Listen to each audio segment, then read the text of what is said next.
ओम शांति। आज 20 सितंबर 2024 बाबा के महावाक्य सुनेंगे। बाबा ने कहा, मीठे बच्चे, हाँ जी बाबा, तुम्हें बाप समान खुदाई खिदमतगार बनना है। संगम पर बाप आते हैं तुम बच्चों की खिदमत यानी कि सेवा करने। तो संगम युग कल्प में एक बार जो युग आता है, जो ज्ञान का युग है। वैसे तो संगम हर दो युग के बीच में होता है, लेकिन ये जो सतयुग और कलयुग के बीच का संगम है, इस संगम पर बाप आते हैं। बाप माना बाबा की वो जो नॉलेज है, जिससे आत्माएं जागती हैं, अपने सत्य को पहचानती हैं। तो बाबा आकर हमको ये नॉलेज देता है, जगाता है। तो बाबा खिदमत करता है। ऐसे ही जो जो बाबा के द्वारा जागते जा रहे हैं आत्माएं, उनको भी बाबा के समान खुदाई खिदमतगार बनकर दूसरों को जगाना है। तो जो आत्माएं पार्ट में सोई हुई हैं, ड्रामा में झूठी पहचान में डूबी हुई हैं, उन सबको जगाने का काम बाबा के उन बच्चों को करना है, जो खुद जाग रहे हैं या जाग गए हैं। तो बाप समान हमें ये सेवाएं करनी है। प्रश्न है, यह पुरुषोत्तम संगम युग ही सबसे सुहावना और कल्याणकारी है, कैसे? यह पुरुषोत्तम संगम युग ही सबसे सुहावना और कल्याणकारी है, कैसे? तो बाबा ने उत्तर दिया, इसी समय तुम बच्चे स्त्री और पुरुष दोनों ही उत्तम बनते हो। यह संगम युग है। यह संगम युग है ही कलयुग अंत और सतयुग आदि के बीच का समय। इस समय ही बाप तुम बच्चों के लिए ईश्वरीय यूनिवर्सिटी खोलते हैं, जहां तुम मनुष्यों से देवता बनते हो। ऐसी यूनिवर्सिटी सारे कल्प में कभी नहीं होती। इसी समय सबकी सदगति होती है। तो जब बाबा ये उत्तर दे रहा है कि इसी समय तुम बच्चे स्त्री और पुरुष दोनों ही उत्तम बनते हो, तो साफ साफ समझ आ रहा है कि बाबा किससे बात कर रहा है।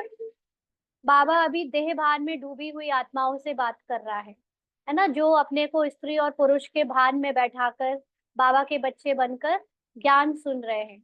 तो बाबा बोलता है कि आप स्त्री और पुरुष दोनों ही उत्तम बनते हो।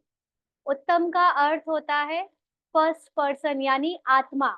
आत्मा अपने को जानते हो ना। अभी हम स्त्री पुरुष जानते थे खुद को, अब हम अपने को आत्मा जानते हैं, क्योंकि आत्मा अपने स्वभाव से ही उत्तम है। आत्मा का जो मूल रूप है, मूल गुण है, वो है ही उत्तम। तो इस समय जब अपने को आत्मा निश्चय करके हम बार बार याद दिलाते हैं कि मैं ड्रामा में जो भी पद है, पोजीशन है, ड्रामा के देह भान की बातें हैं, उनसे मुक्त हूँ, मैं इनको बजाने वाली पार्ट हूँ, यानी आत्मा हूँ, एक्टर हूँ। तो ऑटोमेटिकली मेरा उत्तम पार्ट होता है, यानी मैं अपने उत्तम अवस्था में स्थित होती जाती हूँ। क्योंकि आत्मा की जो उत्तम अवस्था है, वो ड्रामा के कारण, ड्रामा में डूबे हुए झूठी पहचानों के कारण वो दब गई है, दिखने में नहीं आती है।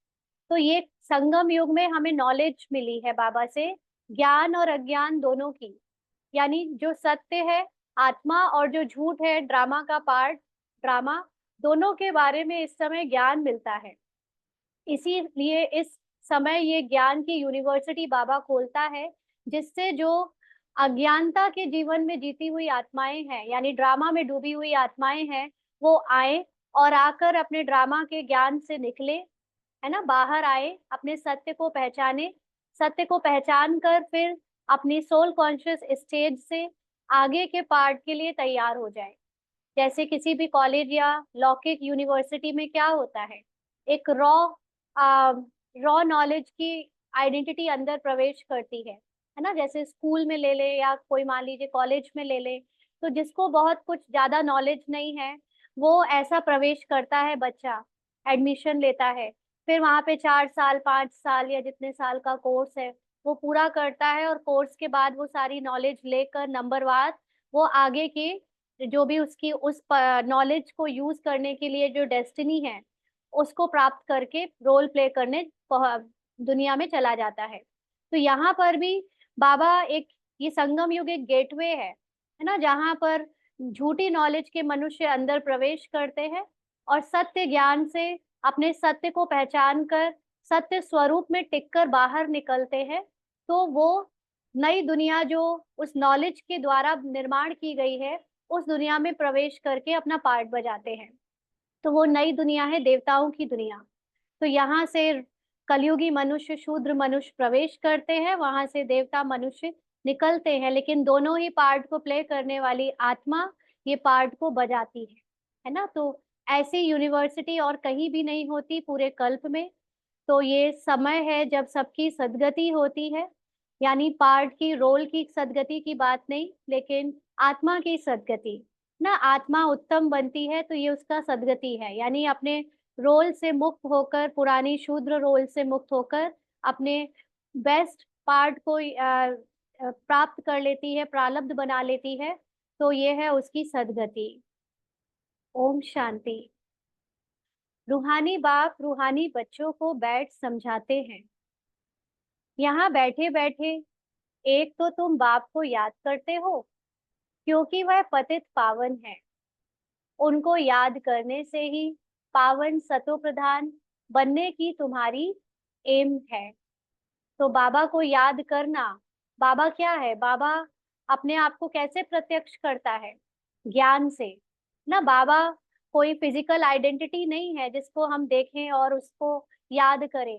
बाबा ज्ञान है ना। जो ज्ञान रोज बाबा हमको 4 पेज की मुरली में बताता है, इसकी एक एक लाइन में जो ज्ञान है, जो रस है, जिससे आत्मा अपने सत्य को जानकर अपने पतित पने को, अपनी झूठी आइडेंटिटी को छोड़ रही है, ये ज्ञान ही बार बार स्मृति में लाने से, इस ज्ञान के द्वारा अपने सत्य को बार बार ज्ञान में लाने से, जो बाबा की हाईएस्ट पोजीशन है, कंप्लीट नॉलेजफुल, वो नॉलेजफुल पोजीशन में टिकने से बार बार हम क्या करते हैं?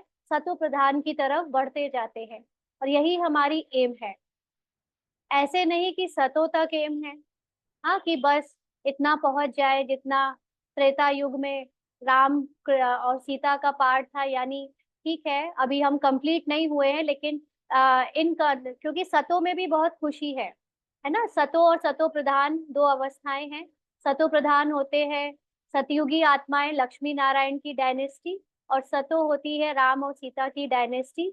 लेकिन सतो प्रधान और सतो में सिमिलैरिटी ये है कि सतो वाले पार्ट में कई कई बार सतो प्रधान का धोखा हो जाता है।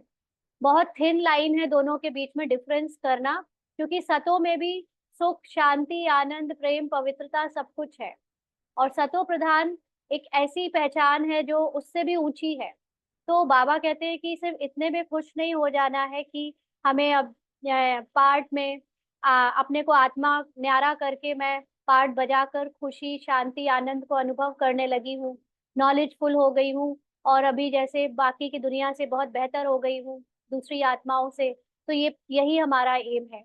नहीं, सतो प्रधान बनना है, यानी कि हर गुण हर शक्ति में कंप्लीटनेस प्राप्त करनी है। प्राप्त करना मतलब अपनी कंप्लीट सोल कॉन्शियस स्टेज तक पहुंचना है। इसलिए बाप को भी जरूर याद करना है ना। कई बार हम लोगों का चार्ट काफी हद तक 8 घंटे 10 घंटे हो गया, जैसे कि ऊपर ऊपर से जो हम पुरुषार्थ करते हैं उसका चार्ट, तो आत्माएं सोचती है कि बाबा ने इतना ही कहा था, ये लक्ष्य पूरा हो गया है ना, तो फिर वो उतने में ही मेंटेन रहती है। नहीं, अभी हमको निरंतर 24 घंटे याद में रहने का या सोल कॉन्शियस स्टेज में रहने का पुरुषार्थ करना है। फिर स्वीट होम को भी याद करना है, क्योंकि वहां जाना है। फिर माल मिल्कियत भी चाहिए, इसीलिए अपने स्वर्ग धाम को भी याद करना है। तो ना सिर्फ आत्मा को, बल्कि आत्मा की हाईएस्ट जो स्वीट होम स्थिति है ना, जो परम धाम में उसकी परम स्थिति है, उसको भी याद करना है। साथ साथ सतयुग में जो पार्ट बजाना है, उस पार्ट के भी अनादि और आदि गुणों को भी याद करना है, क्योंकि अब स्वर्ग धाम को हमें अनुभव में लाना है, उसका पार्ट प्ले करना है, क्योंकि यह प्राप्ति होती है। बच्चे जानते हैं हम बाप के बच्चे बने हैं, बरोबर बाप से शिक्षा लेकर हम स्वर्ग में जाएंगे, नंबरवार पुरुषार्थ अनुसार।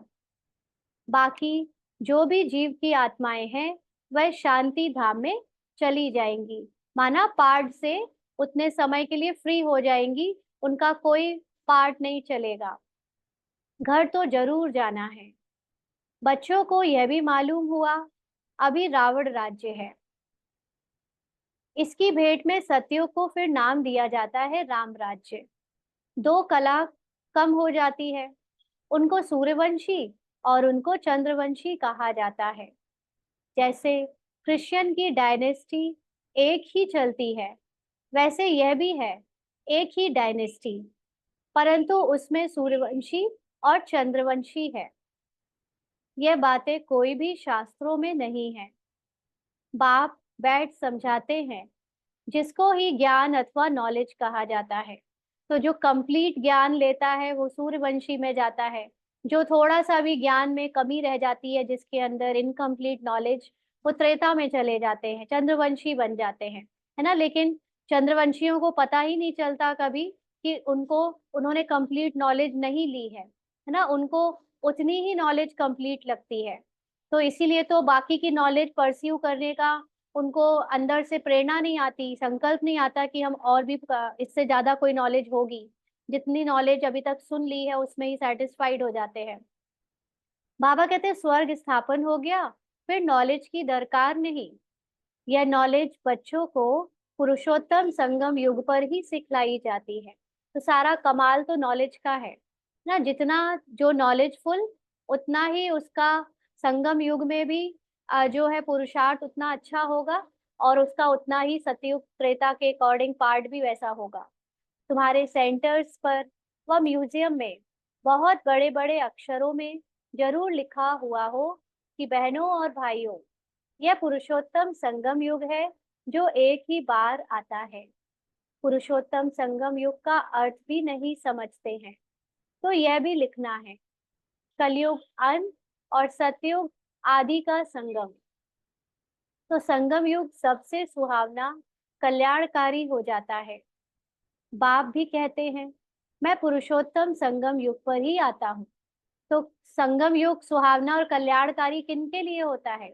जिनको दोनों चीजों का ज्ञान है ना। अपने पुराने अज्ञानता का भी ज्ञान है, और जो हमारा सत्य ज्ञान है उसका भी ज्ञान है। तो दोनों को देखने में जो मजा है, जो आनंद है, वो जिसको होता है उसके लिए सुहावना और कल्याणकारी हो जाता है। अगर कोई पुरानी दुनिया के ज्ञान को में डूबा हुआ है, ड्रामा में डूबा हुआ है, और उसको वो बाहरी दुनिया की परिस्थितियां बार बार रिपीटेडली परेशान कर रही हैं, तो जैसे उसको सुहावना नहीं लगेगा, है ना। बाबा 21 जन्मों में एक जन्म संगम युग को काउंट करता है, तो उसके लिए वो जीवन मुक्ति संगम युग में फील नहीं होगी उसे, उसको अपनी सोल कॉन्शियस स्टेज याद नहीं आएगी, तो उसे वो एक जन्म की जीवन मुक्ति कम अनुभव होगी। इसलिए ये कॉन्शियसनेस बहुत जरूरी है कि हम दोनों पार्ट को जानते हैं, और उसमें हम जो नया पार्ट है उसमें टिके, जो हमारा रियल पार्ट है। बाप भी कहते हैं मैं पुरुषोत्तम संगम युग पर ही आता हूँ। तो संगम युग का अर्थ भी समझाया है। वैश्यालय का अंत, शिवालय का आदि, इसको कहा जाता है पुरुषोत्तम संगम युग ना। पुरानी नॉलेज अज्ञानता का अंत, वैश्यालय मतलब जहाँ सब कोई शरीर में डूबा हुआ है, शरीर के आकर्षण, शरीर की चिंता, शरीर का की आसक्ति, वो है वैश्यालय यानी अज्ञानता। और शिवालय यानी आत्मा का ज्ञान, सोल कॉन्शियस पार्ट, है ना। ये शिवालय है, मंदिर जहाँ पर हर कोई एक मंदिर का देवता है, यानी जिसके अंदर है ही अपनी सत्य अवस्था में टिकने की लगन। तो इसको कहा जाता है पुरुषोत्तम संगम योग। यहाँ सब है विकारी, वहां सब है निर्विकारी, तो जरूर उत्तम तो निर्विकारी को कहेंगे ना। पार्ट तो बदलता रहता है, इसीलिए पार्ट निर्विकारी नहीं हो पाता, लेकिन आत्मा जब निर्विकारी होती है, यानी आत्मा अपने सत्य में जब स्थित हो जाती है, तो वो उत्तम अवस्था में निर्विकारी पार्ट बजाती है। पुरुष और स्त्री दोनों उत्तम बनते हैं, इसीलिए नाम ही है पुरुषोत्तम। इन बातों को बाप और तुम बच्चों के सिवाय किसी को पता नहीं कि यह संगम युग है। किसी के ख्याल में नहीं आता कि पुरुषोत्तम संगम युग कब होता है। अभी बाप आए हुए हैं, वह है मनुष्य सृष्टि का बीज रूप। उनकी ही इतनी महिमा है। वह ज्ञान का सागर, आनंद का सागर है, पतित पावन है, ज्ञान से सद्गति करते हैं। ऐसे तुम कभी नहीं कहेंगे कि भक्ति से सद्गति। हाँ, भक्ति में कोई नहीं जान सका कि मैं आत्मा हूँ। भले ही मेरे अंदर आत्मा है ऐसे जानते थे, लेकिन अपने को आत्मा निश्चय नहीं कर सकते थे भक्ति में। तो ये ज्ञान से ही होता है। जब बाबा आए, हमको अपना सत्य परिचय दिलाए, उसमें भी जिसको थर्ड आई कहते हैं, दिव्य दृष्टि कहते हैं, जिसकी जितनी दिव्य दृष्टि खुले, उससे उतनी ही उसकी सद्गति होती है। ज्ञान से सद्गति होती है, और सद्गति है ही सतयुग में। यानी जो ड्रामा में मिल रहे दुखों से, बॉडी के आकर्षण से, शरीर के भान और किरदार से जो अटैचमेंट है, उससे मुक्ति होती है सतयुग में। तो जरूर कलयुग का अंत और सतयुग आदि के संगम पर आएंगे। कितना क्लियर कर बाप समझाते हैं।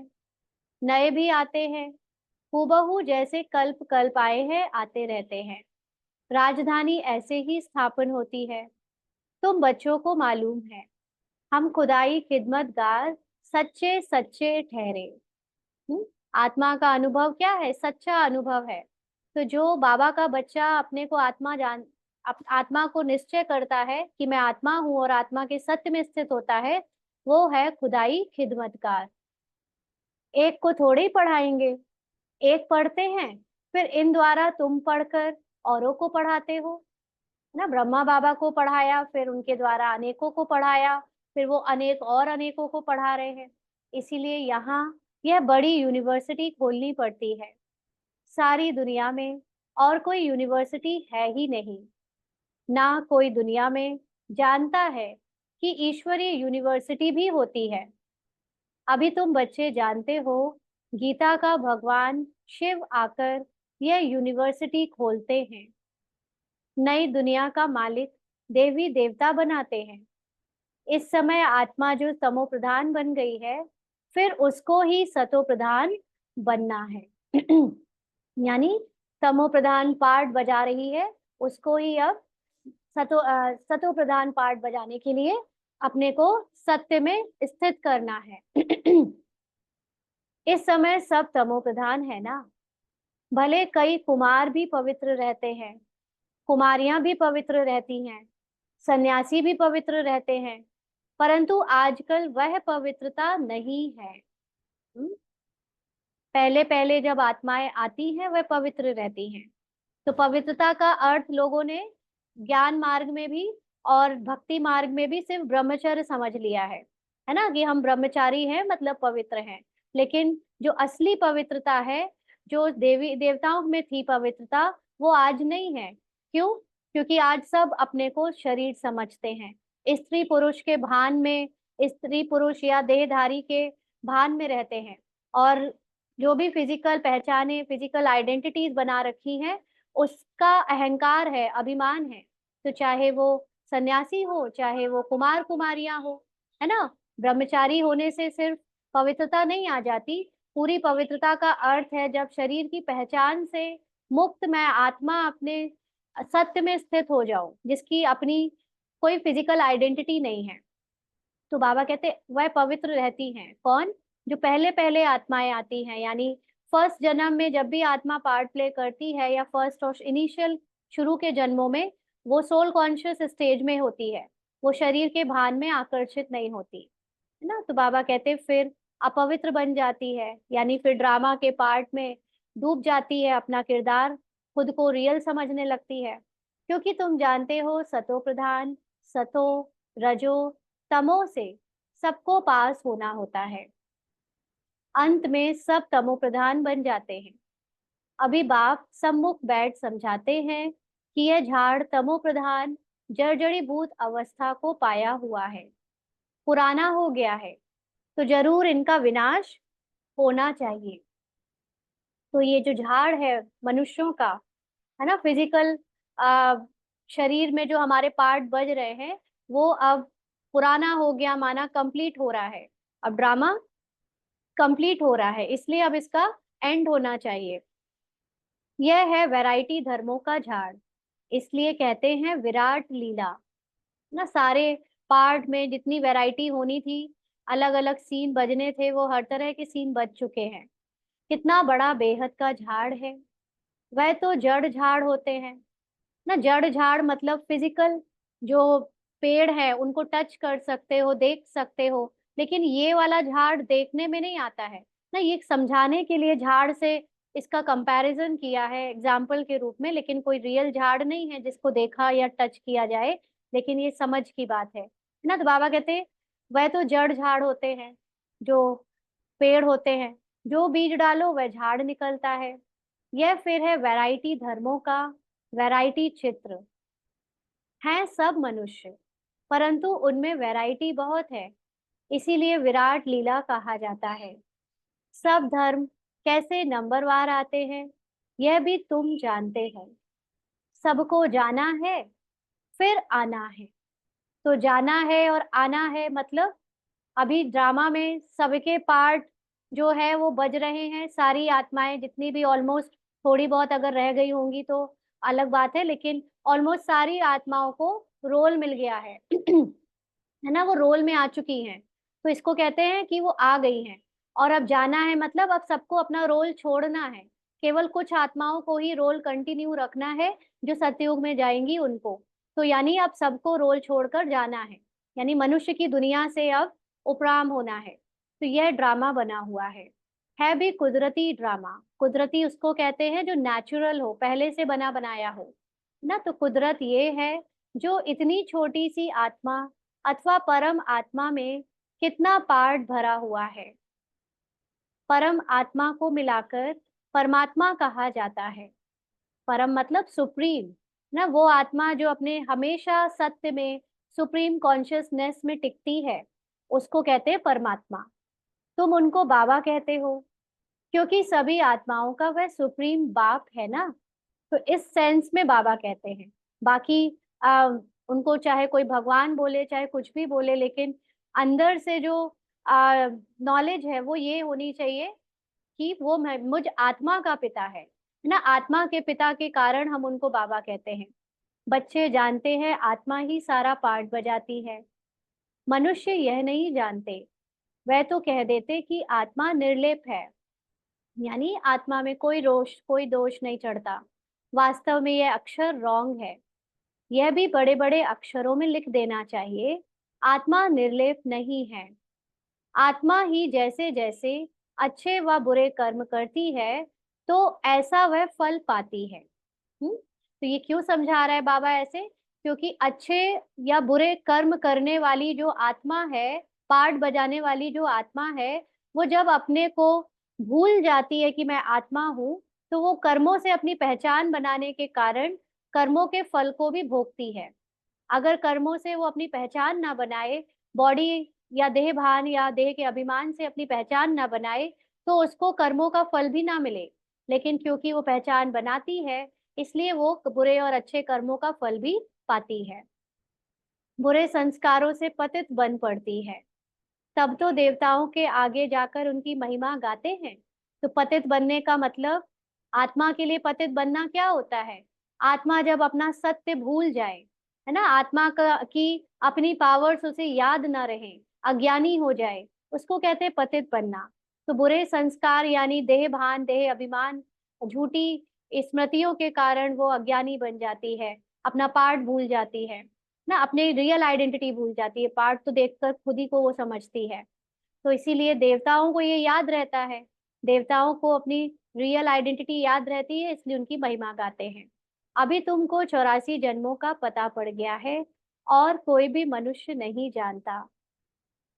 तुम उनके 84 जन्म सिद्ध कर बतलाते हो, तो कहते हैं कि क्या शास्त्र सब झूठे हैं? हाँ, हम लोग बाबा के ज्ञान के अनुसार उनको 5000 साल, 84 जन्मों की जब बात बताते हैं, तो उनके हजारों लाखों साल के जो शास्त्र हैं, है ना, वो उनको लगता है कि क्या ये झूठे हैं, क्योंकि सुना है मनुष्य 84 लाख योनियां लेते हैं। अब 84 लाख योनियों में अगर एक एक दिन भी एक योनि में रहेंगे तो फिर तो कम से कम 84 लाख साल चाहिए, है ना। तो ये ज्ञान उनके ज्ञान से फिट नहीं बैठता। तो अभी बाप बैठ समझाते हैं कि वास्तव में सर्वशास्त्रमयी शिरोमणि है ही गीता। अगर थोड़ा बहुत किसी में सच रह गया है या सच है तो वो गीता में है। बाकी के शास्त्रों में तो अलग अलग बातें हैं, कितने अंतर है ना, और उन्हें सुनाने वाले भी अलग अलग मनुष्य हैं। तो बाप अभी हमको राजयोग सिखला रहे हैं, जो 5000 वर्ष पहले सिखलाया था। तुम जानते हो हम पवित्र थे, पवित्र गृहस्थ धर्म था, है ना। ये हम सभी जानते हैं कि ये पवित्र गृहस्थ धर्म काफी हद तक द्वापर युग में भी था। सतयुग और त्रेता का तो सब जानते हैं, लेकिन आप देखो अभी कितने सारे जो सीरियल्स आते हैं, है ना, हम लोग बहुत सारी चीजें जो आंखों से देखते हैं उनके एक्सपीरियंस में ज्यादा रहते हैं कि द्वापर युग में जो ऋषि मुनि थे, ऋषि वशिष्ठ, है ना, वो अनसुईया माता के युगल भी ऋषि थे, और ऐसे अनेक ऋषि थे जो पति पत्नी थे ना, युगल मार्ग में थे, और हमेशा अपवित्र रहते थे, केवल संतान उत्पत्ति के लिए ही अपवित्र किया भोग में जाते थे। बाकी उनके अंदर कोई भोगना की कामना नहीं रहती थी ना, विषय विकारों की कोई कामना नहीं रहती थी। द्वापर युग में भी काफी हद तक भारतवासी ऐसे ही थे। ये तो कलयुग में एकदम भोगी बन गए, और सतयुग त्रेता में तो संतान उत्पत्ति के लिए भी अपवित्र नहीं बनना पड़ता है, उसमें तो योग बल काम करता है। तो ये हम सब जानते हैं कि पहले पवित्र गृहस्थ धर्म था, इसीलिए बाबा अभी भी अपने बच्चों को ये गृहस्थ मार्ग का रास्ता ही दिखा रहा है। बाबा निर्वृत्ति मार्ग नहीं दिखाता कि जाओ छोड़ दो और चले जाओ सन्यासी बन जाओ। बाबा कहता है कि भारत में तुम ही ने रहकर दिखाया है पवित्र। ऋषि मुनि जो साधु सन्यासी, सन्यासी तो अलग मार्ग है, सन्यास अलग धर्म है, लेकिन ऋषि मुनि आदि तो पवित्र गृहस्थ आश्रम में रह कर गए हैं, जो कि तुम ही थे। तो तुम आज भी वैसे ही जीवन को वापस पा सकते हो घर गृहस्थी में रहते। और देखा जाता है कि भले एक ऋषि का नाम हुआ है, लेकिन उनकी पत्नी का कितना योगदान रहता था उनके अपनी इस आध्यात्मिक जर्नी में, है ना। तो पत्नी भी उतनी ही समझदार विद्वान हुआ करती थी। तो यहाँ पर अगर एक भी विद्वान अगर घर में है, विद्वान का मतलब अपनी रियल आइडेंटिटी को जानता है, तो वो पूरे घर को पवित्र गृहस्थ आश्रम में बदल सकता है या सकती है ना। तो बाबा कहते हैं कि अभी इनको धर्म नहीं कहेंगे जो आजकल भोग से चल रहे हैं, है ना, घर गृहस्थी अधर्मी बन पड़े हैं, अर्थात विकारी बन गए हैं। इस खेल को तुम बच्चे समझ गए हो।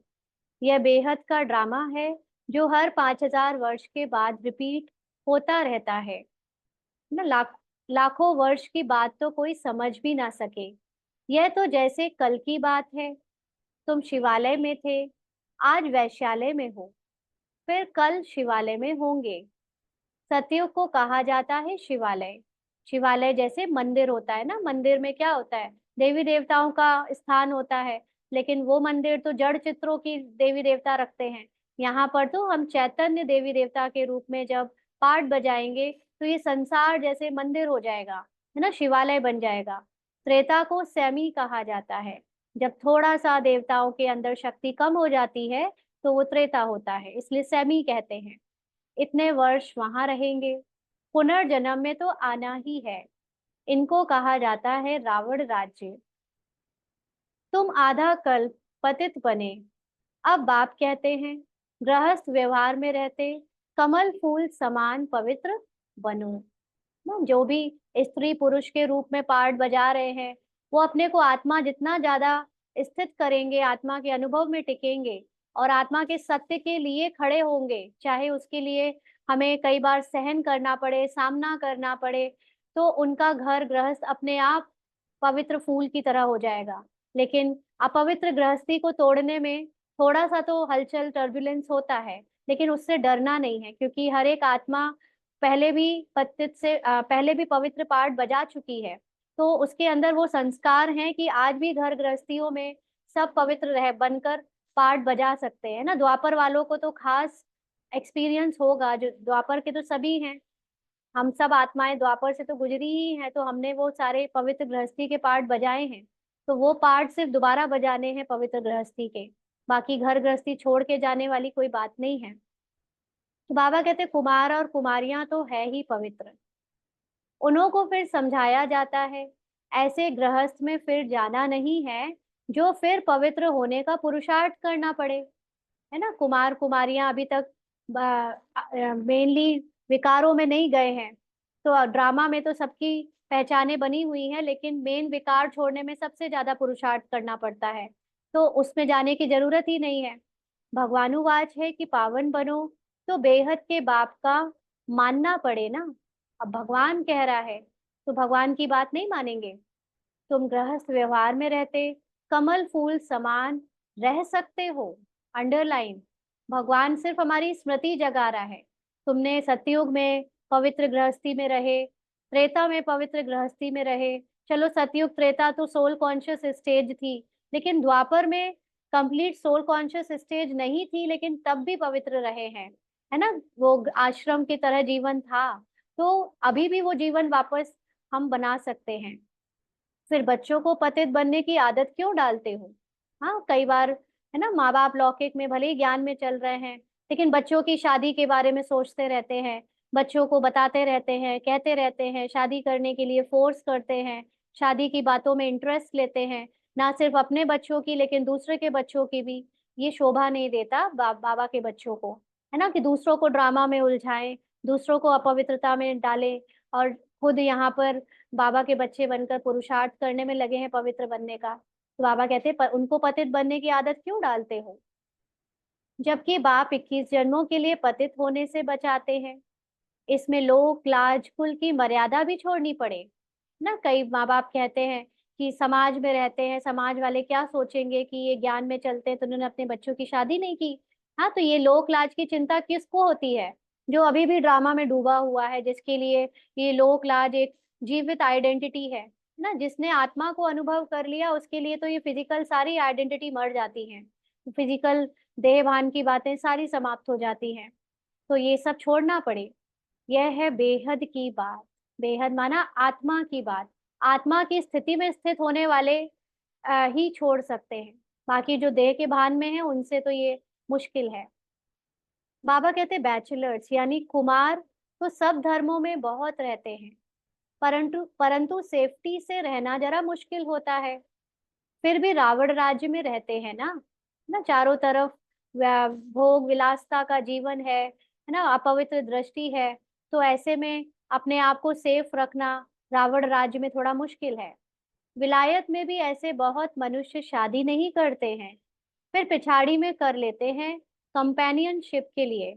विदेशों में तो अरेंज मैरिज जैसी कोई चीज होती ही नहीं है, वहां तो लव मैरिज ही होती है, जब तक उनको अपने लिए परफेक्ट पार्टनर ना मिल जाए शादी नहीं करते, है ना। तो ऐसे बहुत सारे विदेशी अकेले रहते हैं, फिर जब बुढ़ापा आने लगता है तब जाके कंपेनियनशिप के लिए शादी करते हैं।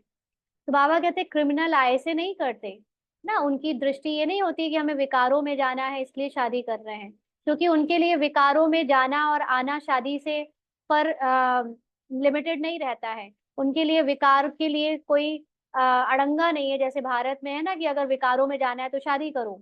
उनके लिए तो विकारों में चाहे जब चले जाते हैं, लेकिन जिसको नहीं जाना है तो वो नहीं जाता है, उसको किसी की कोई शादी जैसी लिमिटेड संबंधों में नहीं बनना पड़ता है। वो तो जब बूढ़ा हो जाता है इंसान तो लगता है कि कोई देखभाल के लिए हो, इसीलिए वो शादी करते हैं। तो वो क्रिमिनल आय से यानी एक दूसरे के देह के लिए शादी नहीं करते हैं। ऐसी भी दुनिया में बहुत होते हैं, पूरी संभाल करते हैं, फिर जब मरते हैं तो कुछ उनको देकर जाते हैं। इसीलिए विदेशों में देखा जाता है कि कई बहुत बूढ़े बूढ़े होते हैं और शादी कर लेते हैं यंग से, है ना। वहां पे कोई उम्र का लेन देन नहीं होता है, जैसे यहाँ पर पुरुष का उम्र में बड़ा होना, स्त्री का उम्र में छोटा होना, भारत में एक ये प्रथा है। लेकिन वहां पर ऐसा कुछ नहीं है, कोई भी किसी भी उम्र की स्त्री पुरुष से शादी कर लेता है, क्योंकि अपनी देखभाल के लिए करता है, और फिर शादी के बाद वो अपना उनको देकर चला जाता है। कुछ धर्माऊ लगा देते हैं, थोड़ा बहुत डोनेशन करके जाते हैं, ट्रस्ट बनाकर जाते हैं। विलायत में भी बड़े बड़े ट्रस्ट होते हैं जो फिर यहाँ भी मदद करते हैं। यहाँ ऐसा ट्रस्ट नहीं होगा जो विलायत को भी मदद करे। है ना। फॉरेन का डोनेशन भारत के काम आता है, भारत के में अपने धर्म प्रचार के लिए या अपने ऑर्गेनाइजेशन के प्रचार के लिए काम आता है, लेकिन भारत का धन फॉरेन में जाकर वो यूज हो उन प्रचार के लिए, ऐसा नहीं होगा। यहाँ तो गरीब लोग हैं, क्या मदद करेंगे। बाबा के समय पे थी गरीबी, है ना, ब्रह्मा बाबा के समय में। अब तो भारत भी अच्छा खासा हो गया है, अब तो भारत का ही डोनेशन इतना बड़ा होता है। ये तब की बात है, कितना अंतर आ गया बाबा के देखते ही देखते, है ना, भारत की फाइनेंशियल स्थिति में। तो बाबा कहते हैं भारतवासियों की क्या हालत है, भारत तो गरीब है ना। भारत कितना सिरताज था, कल की बात है। खुद भी कहते हैं कि 3,000 वर्ष पहले पैराडाइज था। बाप ही बनाते हैं। तुम जानते हो बाप कैसे ऊपर से नीचे आते हैं पतितों को पावन बनाने। ऊपर से नीचे आते हैं मतलब अपने सोल, निराकारी आत्मिक स्थिति से उतर कर देह के ड्रामा में प्रवेश करते हैं, और साकारी शरीर जो अपवित्र है, पतित है, उसमें प्रवेश करते हैं, ताकि वो जो पतित देहधारी आत्माओं के पार्ट चल रहे हैं, उससे वो उनको निकाल सके। इसको कहते हैं ऊपर से नीचे आना ना। तो हम इसको बार बार समझ रहे हैं, शाम की क्लास में भी हम समझ रहे हैं कि ऊपर से नीचे आना ये सब क्या होता है ना, इसका क्लियर ज्ञान होना जरूरी है। वह है ही ज्ञान का सागर, पतित पावन, सर्व का सद्गति दाता, अर्थात सबको पावन बनाने वाला। तुम बच्चे जानते हो मेरी महिमा तो सब गाते हैं। मैं यहाँ पतित दुनिया में ही आता हूँ तुमको पावन बनाने। तुम पावन बन जाते हो तो फिर पहले पहले पावन दुनिया में आते हो। यानी एक बार आत्मा अपने सत्य आत्मिक अनुभव में टिक जाती है, तो फिर उसको वो दुनिया भी वैसी ही मिलती है। आज की शाम की क्लास में हम इसको और अच्छे से समझेंगे कि कैसे हमारी स्मृति, कैसे आत्मा की जो नॉलेजफुल स्थिति है, वो उसकी दुनिया, बाहर की दुनिया को कंटिन्यू चेंज कर रही है, परिस्थितियों को चेंज कर रही है। और जैसे जैसे आत्मा की स्मृति नॉलेजफुल होती जाएगी और भी ज्यादा बढ़ती जाएगी, उसके लिए बाहर की दुनिया कंप्लीटली चेंज हो जाएगी। और इसी को कहते हैं कि कलयुग से सतयुग आ जाना, है ना। तो ये आज शाम के सेशन में हम लोग समझेंगे, तो आप लोग ज्वाइन करिएगा जरूर। तो बाबा आगे कह रहे हैं कि बहुत सुख उठाते हैं, उठाते हो फिर रावण राज्य में गिरते हो। भले गाते तो हैं परमपिता परमात्मा ज्ञान का सागर, शांति का सागर, पतित पावन है, परंतु पावन बनाने के लिए कब आएंगे यह कोई भी जानते ही नहीं ना। बाबा जो आता है कैसे पता चलता है, नॉलेज से। तो भगवान यानी नॉलेज पतित से पावन बनने की, यानी दुखों से छूटने की कब मिलेगी, वो सत्य ज्ञान कब मिलेगा, यह कोई भी जानता नहीं। बाप कहते हैं तुम मेरी महिमा करते हो ना, अब मैं आया हूँ तुमको अपना परिचय दे रहा हूँ। मैं हर 5,000 वर्ष के बाद इस पुरुषोत्तम संगम युग पर आता हूँ। कैसे आता हूँ वह भी समझाता हूँ। चित्र भी है, इसीलिए बाबा ने कोर्स में जो चित्र बनवाए हैं वो देहभान के अकॉर्डिंग बनवाए हैं ना। जो स्त्री पुरुष के भान में कोर्स करते हैं हम लोग, अपने को शरीर समझते हैं, तो उस हिसाब से वो चित्र बनाए गए हैं। जैसे जैसे आपकी आत्मिक अवस्था बढ़ती जाती है, सोल कॉन्शियस स्थिति टिकती जाती है, तो आपके लिए चित्र या चित्रों की जरूरत नहीं होती। फिर आपके अपने अनुभव से आपको पता चलता जाता है कि एक्चुअली में बाबा क्या कहना चाह रहा है ना। तो बाबा कहते ब्रह्मा कोई सूक्ष्म वतन में नहीं होता। यहाँ पे भी देखो, अब बाबा अपनी ही बातों को कितना चेंज कर देता है। अभी तक बाबा ब्रह्मा के लिए सूक्ष्म वतन भी यूज करते थे, बाबा कहते हैं वो कोई सूक्ष्म वतन में नहीं होता, ब्रह्मा यहाँ है। यानी कलयुग में जो पुरुषार्थ करते हुए दिखाए गए हैं वो है ब्रह्मा। ब्राह्मण भी यहाँ है, जिसको ग्रेट ग्रेट ग्रैंड फादर कहा जाता है, जिसका फिर सिजरा बनता है। यानी पूरे एक परिवार बनता है। मनुष्य सृष्टि का सिजरा तो प्रजापिता ब्रह्मा से ही चलेगा ना। प्रजापिता है तो जरूर उनकी प्रजा होगी, कुख वंशावली तो हो ना सके। जरूर अडॉप्टेड होंगे, क्योंकि ब्रह्मा खुद ही उनको ये टाइटल तब मिला जब वो आत्मा जो पार्ट प्ले कर रही थी पुराना, उसको ये ज्ञान मिला कि वो आत्मा है। उससे, उस ज्ञान से उसका जो आइडेंटिटी है वो ब्रह्मा के रूप में हो गई। प्रजापिता ब्रह्मा के रूप में। तो जब अपनी सत्य आइडेंटिटी को जानने के बाद कोई प्रजापिता ब्रह्मा बना, तो उनके बच्चे भी अपनी सत्य आइडेंटिटी को जानकर ही उनके बच्चे बन सकते हैं, इसीलिए उनको अडॉप्टेड कहते हैं। ग्रेट ग्रेट ग्रैंडफादर है तो जरूर अडॉप्ट किया गया होगा। तुम सब अडॉप्टेड बच्चे हो। अभी तुम ब्राह्मण बने हो, फिर तुमको देवता बनना है। शूद्र से ब्राह्मण, फिर ब्राह्मण से देवता, यह बाजोली का खेल है। हाँ, पुनर्जन्म लेते लेते आत्मा ने अनेक पार्ट बजाए हैं, तो जैसे ये बजाते चले जाते हैं, है ना, बाजोली कुलाटी मारना, राउंड राउंड करना, तो इसको कहते हैं कि बार बार वो अपने पार्ट को चेंज करके उस कल्प में री पुनर्जन्म लेते रहना। विराट रूप का भी चित्र है ना, वहां से सबको यहाँ आना है जरूर। जब सब आ जाते हैं, फिर क्रिएटर भी आते हैं, यानी जब सारी सोल्स रोल में आ जाती हैं, रोल प्ले करने आ जाती हैं, तो फिर उनके रोल को, उनके पार्ट को उनसे अलग करने का ज्ञान देने के लिए क्रिएटर आता है, डायरेक्टर आता है ना। तो वह क्रिएटर डायरेक्टर है और एक्ट भी करते हैं ना। ये ऐसी मूवी है जिसमें खुद डायरेक्टर एक्ट कर रहा है, सबको जगाने का, ये ज्ञान सुनाने का। बाप कहते हैं, हे आत्माएं, तुम मुझे जानते हो, तुम आत्माएं मेरे सब बच्चे हो ना। तुमने पहले सतयुग में शरीरधारी बन कितना अच्छा सुख का पार्ट बजाया, फिर 84 जन्म बाद तुम कितना दुख में आ गए हो। ड्रामा के क्रिएटर डायरेक्टर प्रोड्यूसर होते हैं ना, तो ये है बेहद का ड्रामा। बेहद मतलब आत्माओं का ड्रामा। उसमें जो एक्टर होते हैं वो शरीरधारी होता है। मूवीज में एक शरीरधारी एक्टर फिर दूसरे शरीर की आइडेंटिटीज को अपने ऊपर पहनता है, कॉस्ट्यूम वैसे बदलता है, लुक्स वैसे बनाता है और फिर प्ले करता है, लेकिन प्ले करते हुए उसको अपना रियल शरीर का नाम और शरीर की आइडेंटिटी पता होती है, याद रहती है। लेकिन यहाँ है आत्मा। आत्मा एज अ एक्टर। आत्मा मतलब जो चीज छुई ना जा सके, है ना, एक इमॉर्टल आइडेंटिटी है। तो इसको पार्ट बजाने के लिए शरीर अलग अलग मिलते हैं। वहां पर शरीर वही होता है, सिर्फ ऊपर से मेकअप दूसरा हो जाता है। तो ये बेहद का ड्रामा यानी आत्माओं का ड्रामा है, जिसको कोई जानते नहीं। भक्ति मार्ग में ऐसी ऐसी बातें बताते हैं जो मनुष्यों की बुद्धि में वही बैठ गई हैं, है ना। इतना वो ज्ञान अंदर से पक्का हो गया है, झूठा ज्ञान या इनकम्प्लीट ज्ञान, कि वो आसानी से निकलता नहीं। वो नॉलेज इंटरफेयर करती है ट्रुथ के बीच में। तो अभी हम 1 मिनट के लिए सभी अशरीरी हो जाएं, आगे पढ़ेंगे थोड़ी देर में। बाबा को याद करें और अपनी आत्मिक अवस्था में स्थित हो जाएं।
अब बाप कहते हैं, मीठे मीठे बच्चों, यह सब भक्ति मार्ग के शास्त्र हैं।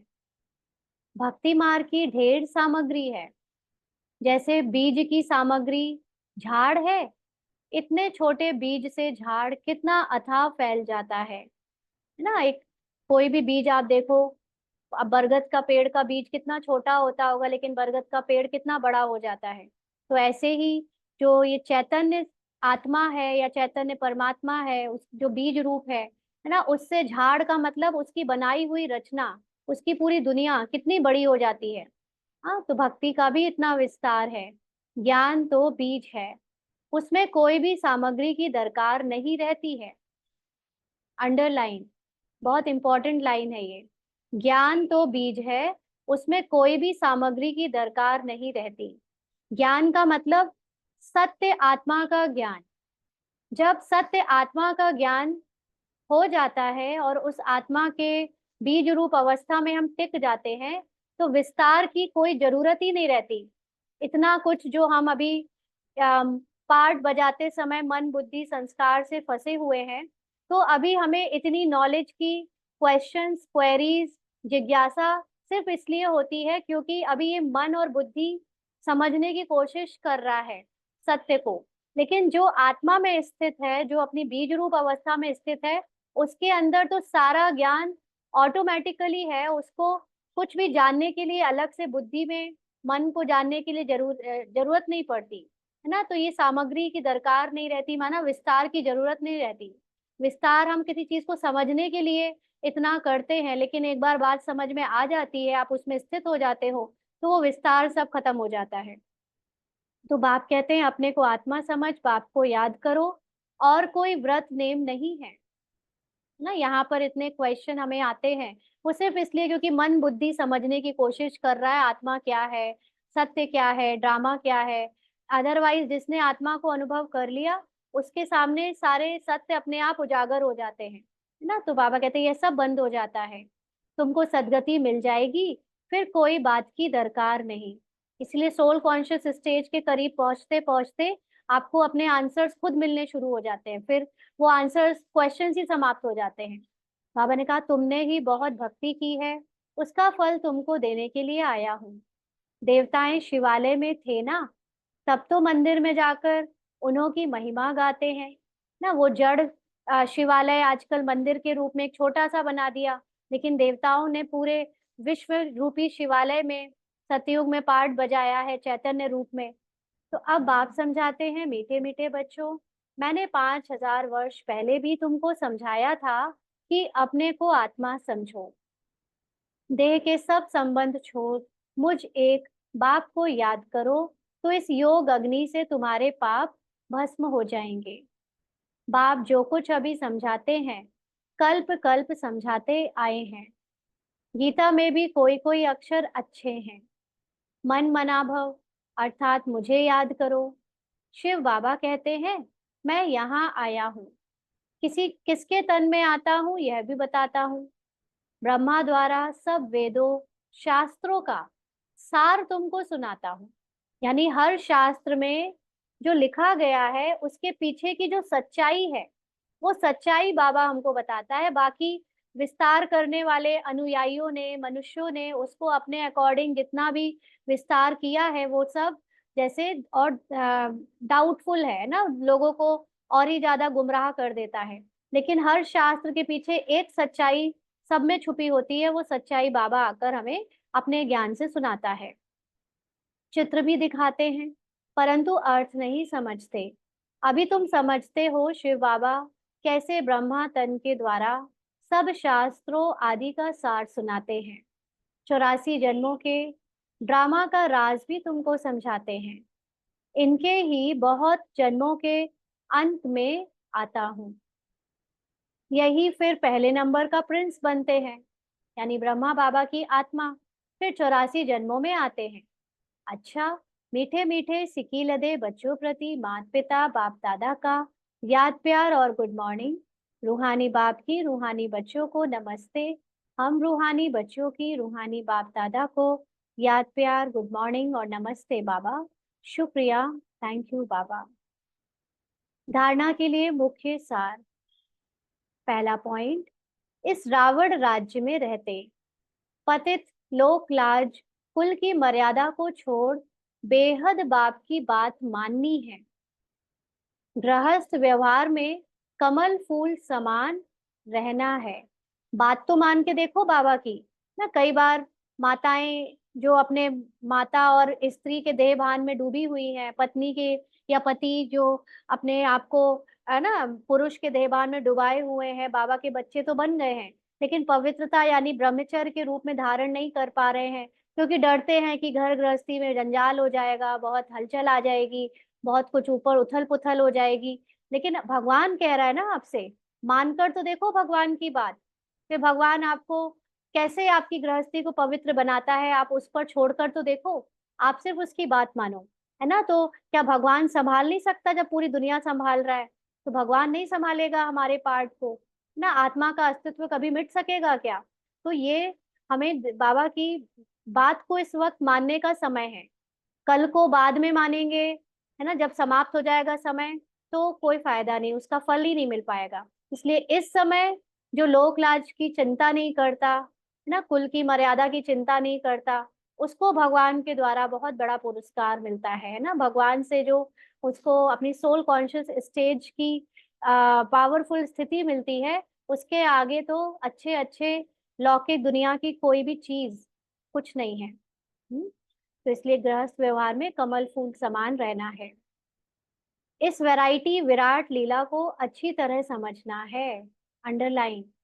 ये जो ड्रामा की जो लीला है, लीला समझते हैं ना आप? लीला किसको कहते हैं? लीला मतलब जो एक्चुअली में रचा गया है, जो देखने में जैसा आ रहा है वो एक्चुअली वैसा है नहीं, उसमें इतना इंटरटेनमेंट नकली रूप में डाला गया है ना, जिसको माया भी कहते हैं। माया भी क्या है? इल्यूजन। तो इस पूरे इल्यूजन को, ड्रामा को, जो एक देखने में जो आ रहा है वो वैसा है नहीं, इसको अच्छी तरह से समझना है।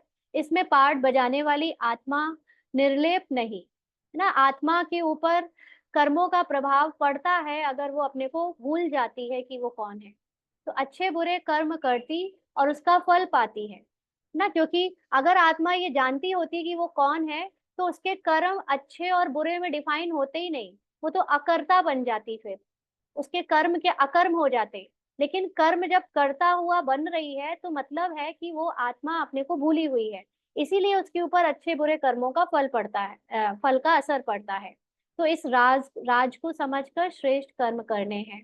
तो इस समय हम अच्छे कर्म करना सीखते हैं, और यही कर्म फिर हमारे सतयुग त्रेता में अकर्म बन जाते हैं, क्योंकि हम कंप्लीटली सोल कॉन्शियस स्थिति में स्थित हो जाते हैं। तो वहां पर फिर कर्मों का कोई प्रभाव हम पर पड़ता नहीं, सिर्फ प्रारब्ध मिलती है। वरदान है, बाप के संस्कारों को अपने ओरिजिनल संस्कार बनाने वाले शुभ भावना शुभ कामनाधारी भव। हम्म? बाप के संस्कारों को अपने ओरिजिनल संस्कार बनाने वाले शुभ भावना शुभ कामनाधारी भव।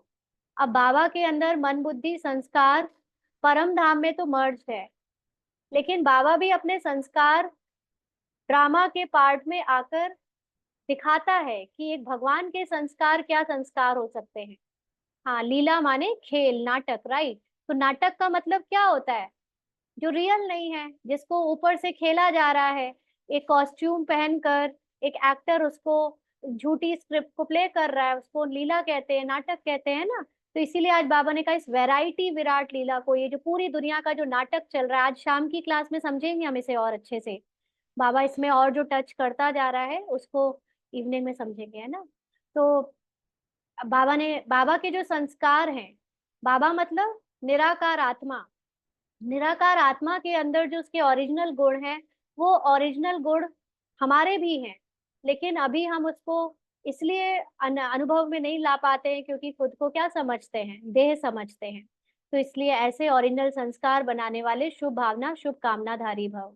बाबा ने समझाया कि अभी तक कई बच्चों में फीलिंग के, किनारा करने के, पर चिंतन करने व सुनने के भिन्न भिन्न संस्कार हैं, जिन्हें कह देते हो कि क्या करें, मेरे ये संस्कार हैं, ये मेरा शब्द ही पुरुषार्थ में ढीला करता है, यह रावण की चीज है, मेरी नहीं। लेकिन जो बाप के संस्कार हैं वही ब्राह्मणों के ओरिजिनल संस्कार हैं। वह संस्कार हैं विश्व कल्याणकारी, शुभ चिंतनधारी, सबके प्रति शुभ भावना शुभ कामनाधारी। तो यहाँ पर आत्माएं जो पार्ट बजाती है ना, तो पार्ट बजाने में कुछ ऊपर नीचे हो रहा है, प्रॉब्लम उसमें नहीं है। लेकिन पार्ट बजाने के बाद जो उससे हम अपनी पहचान बना लेते हैं कि मेरे अंदर ये फीलिंग आ गई, या मुझे ये बुरा लग गया, या उसको सोचते रहते हैं व्यर्थ की बातों को, व्यर्थ के सीन के बारे में। ये प्रॉब्लम है। प्रॉब्लम मतलब ये संस्कार जो बन जाता है, कंटिन्यू वेस्ट थॉट्स जो आते हैं, क्योंकि ड्रामा में जो पार्ट प्ले हुआ है वो तो एज पर ड्रामा हुआ है, स्क्रिप्टेड है, इसको हम नहीं बदल सकते थे। लेकिन आज अब उसको हो जाने के बाद, जो अब अतीत हो चुका है, जो बीत चुका है, उसके बारे में बार बार सोचना, ये हमारे संकल्पों में जो एक संस्कार बन गया है, ये हमारा ओरिजिनल संस्कार नहीं है। क्योंकि बाबा जैसे नाटक को बिल्कुल वैसे देखता है ना, बाबा भी अटकता नहीं है। नाटक मतलब ना अटक, किसी भी चीज में अटको नहीं, जो हुआ जैसे हुआ, या आपके द्वारा भी कोई पार्ट प्ले हुआ तो वो हो गया एज स्क्रिप्टेड, बट आपको उसमें अटकना नहीं है ना। तो ये ना अटकने वाला संस्कार, बाप समान संस्कार हमें धारण करना है। क्योंकि जब अटकेंगे नहीं, तब हम जाकर हर प्रेजेंट की बातों में शुभ चिंतन कर सकेंगे, है ना। विश्व कल्याणकारी का काम है कि वो हमेशा शुभ चिंतन करे, सबके प्रति शुभ भावना, शुभ कामना रखे। लेकिन हम जब किसी से किनारा करके फीलिंग में आकर परचिंतन करते हैं, तो ये देह के संस्कार हैं, इससे हमें निकलना है। और ये तब इससे निकल पाएंगे जब बाप समान अपने ओरिजिनल संस्कार बनाएंगे। बनाएंगे मतलब उसकी स्मृति में रहेंगे। स्लोगन है, जिसमें समर्थी है वही सर्व शक्तियों के खजाने का अधिकारी है। समर्थी का मतलब ही होता है सोल कॉन्शियस स्टेज। तो जो अपनी सोल कॉन्शियस स्टेज में स्थित होता है, उसके अंदर शरीर की कोई लिमिटेड बातों की चिंतन नहीं होता। वो अपने को हद में बांधता नहीं है। वो अपनी बेहद की शक्तियों को सदा याद रखता है। और ऐसे ही आत्माएं अपने समर्थी को जानती हैं, है ना। तो समर्थी मतलब सर्व शक्तियों के खजाने के अधिकारी, यानी सोल कॉन्शियस स्टेज में आपके पास हर शक्ति, हर खजाना होता है। अच्छा, आज के अव्यक्त इशारे हैं। कभी भी इंसाफ मांगने वाले नहीं बनो। किसी भी प्रकार के मांगने वाला स्वयं को तृप्त आत्मा अनुभव नहीं करेगा। महादानी भिखारी से एक नया पैसा लेने की इच्छा नहीं रख सकते। यह बदले, व यह करे, व यह कुछ सहयोग दे, कदम आगे बढ़ावे, ऐसे संकल्प व ऐसे सहयोग की भावना परवश शक्तिहीन भिखारी आत्मा से क्या रख सकते। तो जो आत्मा अपने पाठ में ही डूबी पड़ी है, जिसको जरा भी ज्ञान नहीं है, जो सत्य को नहीं जानती, ऐसी आत्माओं से आत्म अभिमानी आत्माएं, यानी सत्य को जानने वाली आत्माएं क्या इंसाफ की कामना करेंगी, है ना। कई बार हम ब्राह्मण ऐसे सोचते हैं कि दुनिया में कोई चीज हमारे साथ बुरी हुई, क्योंकि कभी कभी तो सोल कॉन्शियस स्टेज से नीचे उतर जाते हैं ना, देह भान में आ जाते हैं। तो देह भान में इंसाफ लेने की आदत, सही गलत को जज करके उसके प्रति एक भावना रहती है कि हम सही नहीं हुआ है तो उसकी जगह हमें इंसाफ मिले। तो अब ड्रामा में इंसाफ की कामना नहीं रखनी है, क्योंकि ड्रामा में जितने भी लोग पार्ट प्ले कर रहे हैं वो सब खुद ही पूरे डूबे हुए हैं ड्रामा के कॉन्शियसनेस में या पहचानों में। तो वो आपका इंसाफ क्या करेंगे। और आत्मा को तो सिर्फ पार्ट प्ले करना है, जैसी ड्रामा की स्क्रिप्ट वैसा वो पार्ट प्ले कर रहा है। तो उसमें इंसाफ की कोई बात ही नहीं रह जाती, है ना। इसलिए अपने को महादानी जब समझते हैं, यानी ज्ञानी समझते हैं, कंप्लीट ज्ञान है ड्रामा का, अपने आत्मा का अनुभव है, तो हम जो जिनको नहीं है ये ज्ञान, उनसे कोई भी कुछ इच्छा नहीं रख सकते कि वो सहयोग दे, वो हमारे प्रति कोई आगे कदम बढ़ावे, है ना। ऐसा संकल्प भी हमें नहीं आना चाहिए। भिखारी आत्मा से क्या लेना है, शक्तिहीन आत्माओं से कोई कामना नहीं रखनी है। अच्छा, ओम शांति।